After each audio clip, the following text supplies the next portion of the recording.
أعوذ بالله من الشيطان اللعين الرجيم بسم الله الرحمن الرحيم الحمد لله رب العالمين والصلاة والسلام على أشرف الخلق أجمعين سيد الكائنات أبو القاسم محمد وعلى آله الطيبين الطاهرين واللعنة الدائمة على أعدائهم ومنكري فضائلهم ومقاماتهم إلى قيامة يوم الدين. Assalamu alaikum wa rahmatullahi wa barakatuh. Dans mon premier cours, on va parler de, de ce qui est le plus essentiel dans notre religion, c'est-à-dire Al-Tawhid, l'unicité de Dieu. Euh, et je vais donner, toutes les informations que je vais donner vont être entièrement, mot par mot, Inch'Allah, ce que nos savants ont dit. C'est-à-dire, en ce moment, je vais citer Cheikh Al-Sadouk de son livre Al-I'tiqadat. Si je cite quelqu'un d'autre, je vais le dire, je vais dire que j'ouvre une parenthèse ou que je vais expliquer davantage.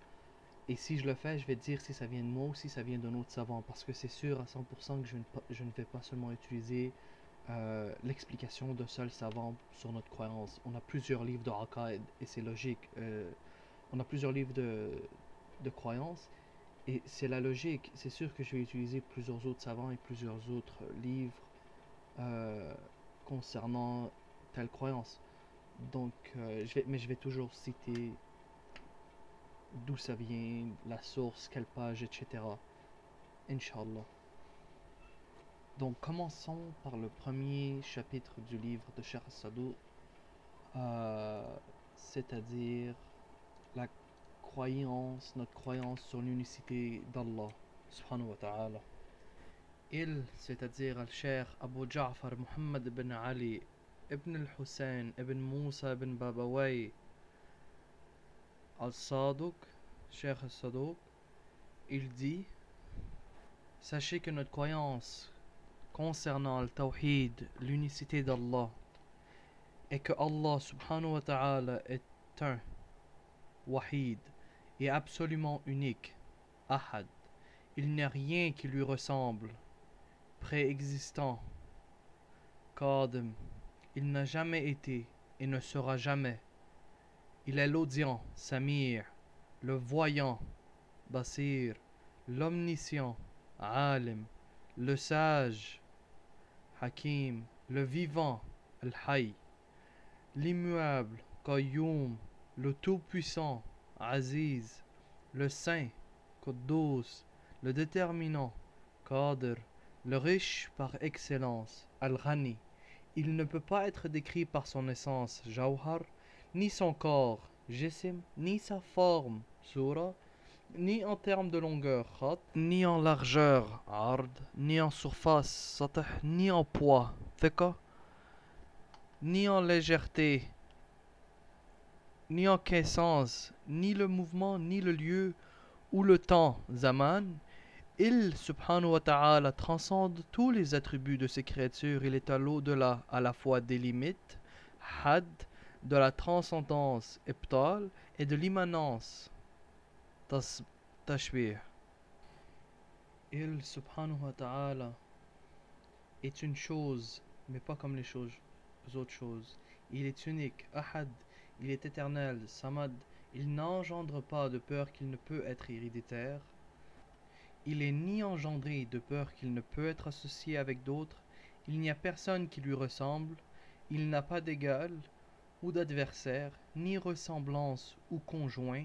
Rien ne peut être comparé avec lui. Il n'a pas de rival et aucun partenaire, sharik. Les regards ne peuvent l'atteindre, ainsi que les pensées des hommes, alors qu'il est au courant d'eux.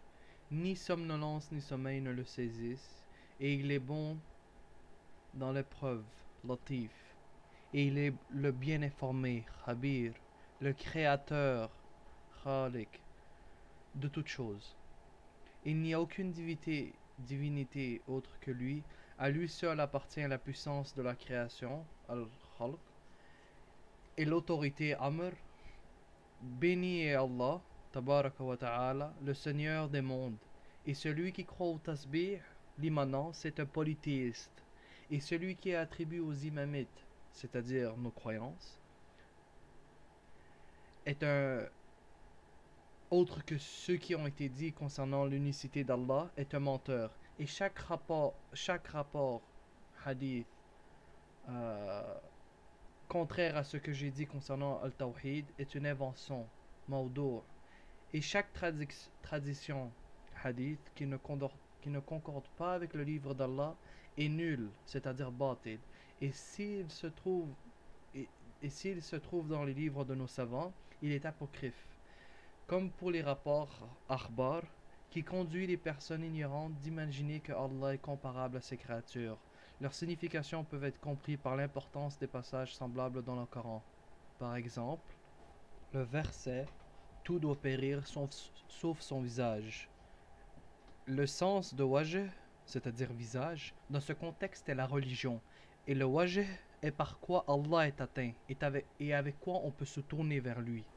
Et aussi dans le Coran, le jour où les pieds seront retroussés et où ils seront appelés à la prosternation, ici les pieds, ça, signifie le résultat de l'affaire et son intensité. Et aussi dans le Coran, avant qu'une âme ne dise malheur à moi pour mes manquements aux côtes d'Allah, ici, côte, janb, signifie l'obéissance. Et aussi, petite parenthèse, nous avons tellement de versets, je vais toutes les citer, mais il y en a tellement que ça va prendre du temps. Donc, continuons par le verset de la sourate 15. Il lui aurait insufflé mon esprit de vie. Il lui aurait insufflé mon esprit de vie. L'esprit, ar-ruh, a été créé par lui, Allah. Et Allah, subhanahu wa ta'ala, en a insufflé dans Adam et Isa. Il a seulement dit, mon ruh, comme il dit, ma maison, mon esclave, mon jardin, mon feu, mon ciel, ma terre. Donc, c'est une possession. Et nous avons aussi dans le Coran, la main d'Allah est fermée. Surat 5. Il veut dire par là, le bien de ce monde et le bien de l'autre monde. Nous avons aussi dans le Coran, le ciel, nous l'avons construit par nos mains. Surat 5. Aïd, main, signifie force ou puissance, et de même sa parole, exaltée soit-il.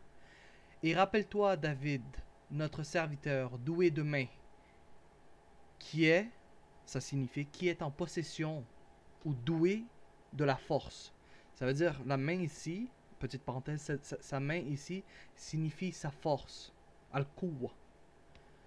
Nous avons aussi dans le Coran, ô Iblis, qui t'a empêché de te prosterner devant ceux que j'ai créés de mes mains? Il signifie ma force et ma puissance, Qudra wa Quwwa. Et nous avons aussi, il fera de la terre entière une poignée, c'est-à-dire que ce sera sa propriété et personne ne partagera sa propriété avec lui. Et nous avons aussi dans le Coran, et les cieux seront pliés dans sa main droite. Par main droite, il désigne sa puissance, Qudra. Et que ton Seigneur viendra ainsi que les anges rang par rang. Cela signifie que l'ordre de ton Seigneur viendra. D'autres versets dans le Coran. Non, mais ce jour-là, ils seront privés de leur Seigneur. Autrement dit, de la récompense de leur Seigneur. Petite parenthèse, ici, le savant signifie que, Cheikh Sadouk, signifie que la privation de leur Seigneur signifie la privation de la récompense de leur Seigneur. Un autre verset. Qu'attendent-ils sinon qu'Allah leur vienne à l'ombre des nuées de même que les anges, qui est la punition d'Allah. Ce jour-là, un autre verset, ce jour-là, il y aura des visages resplendissants qui regarderont leur Seigneur. Cela signifie que les visages seront illuminés en récompense de leur Seigneur. Un autre verset. Et celui sur qui ma colère, ghadab, s'abat, va sûrement vers l'abîme. La colère d'Allah est son châtiment et son plaisir. Et son plaisir est sa récompense. Et son plaisir, rida, est sa récompense. Un autre verset. Tu sais ce qu'il y a en moi et je ne sais pas ce qu'il y a en toi. Ce qui signifie, tu as la connaissance de mes secrets les plus intimes, mais je n'ai pas connaissance de tes secrets. C'est-à-dire que Allah subhanahu wa ta'ala, petite parenthèse, c'est-à-dire que Allah subhanahu wa ta'ala a connaissance de nos secrets, mais nous n'avons pas connaissance de ses secrets. Et non qu'on on ne sait pas ce qu'il y a en toi en tant que personne ou en tant que chose. Waliyadu billah. Un autre verset. Allah vous met en garde à l'égard de lui-même. Par ce qu'il dit à l'égard de lui-même, ce qui signifie à l'égard de lui-même. À l'égard de lui-même, lui-même est nafs. Et par nafs, il veut dire sa revanche. Et un autre verset dans le Coran. Certes, Allah et ses anges prient sur le prophète. Un autre verset. C'est lui qui prie sur vous ainsi que ses anges. Et par ici, ce que Allah veut signifier, c'est que la salat d'Allah, sa prière, signifie sa miséricorde. Petite parenthèse, ça veut dire que quand Dieu dit dans le Coran qu'il prie sur toi ou qu'il prie sur vous ou sur son prophète, ça veut dire qu'il lui envoie sa miséricorde, sa bénédiction, etc. Continuons. Et la prière, salat des anges, elle leur demande de pardon et de purification pour nous. C'est-à-dire, petite parenthèse, ça veut dire que les anges, quand eux ils font des salats sur nous, c'est des salats de pardon. Ils demandent à Dieu de nous pardonner, ils demandent à Dieu de nous purifier. Et la salade des hommes est l'invocation, c'est-à-dire le dua. D'autres versets. Et ils se mirent à comploter. Allah a fait échouer leur complot. Et c'est Allah qui sait le mieux leur machination. Un autre verset. Les hypocrites cherchent à tromper Allah, mais Allah retourne leur tromperie contre eux-mêmes. Un autre verset. C'est Allah qui se moque d'eux. Un autre verset dans le Coran. Allah les raillera. Et un autre verset. Ils ont oublié Allah et il les a alors oubliés. Et le sens de tout cela, selon Cheikh Al-Sadouk, encore une fois, et le sens de tout cela est que lui, le puissant et glorieux, subhanahu wa ta'ala, doit les rétribuer pour leur magouille, leur tromperie et leur moquerie, et leurs oublis. Et il fera ceci en les faisant oublier eux-mêmes. Comme il, subhanahu wa ta'ala, a dit, et ne soyez pas comme ceux qui ont oublié Allah, et Allah leur a fait oublier leur propre personne. Surat 59. Car en réalité, Allah, le puissant et glorieux, ne complote pas, ni ne trompe, ni ne raille, ni n'oublie. Je répète, Allah ne complote pas, ni ne trompe, ni ne raille, et ni n'oublie. Car ça serait des contradictions au sein du Coran. Allah n'oublie pas. Mais il peut les faire oublier eux-mêmes. Continuons encore par la parole de Cheikh As-Sadouk. Exalté soit Allah au-dessus de tout cela, le puissant et glorieux. Dans les traditions qui sont attaquées, dans les traditions, c'est-à-dire les ahadith, les akhbar, dans les traditions qui sont attaquées par les opposants et les hérétiques, Ahl al-Khilaf wal Mulhidin, rien ne se produit sauf des mots similaires à ceci et leur signification est la signification des mots du Coran.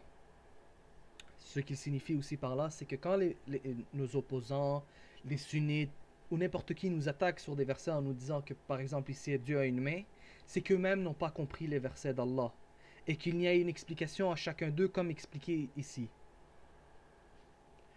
Wassalamu alaikum wa rahmatullahi wa barakatuh. J'espère que vous avez aimé ce cours. Inch'Allah, je continuerai à donner des cours sur nos croyances. Si vous avez des idées ou des améliorations à donner, envoyez-moi-le par message privé à la page Récit Ahl al-Bayt. Et Inch'Allah, qu'Allah vous bénisse. Et Allahumma salli ala Muhammad wa ali Muhammad.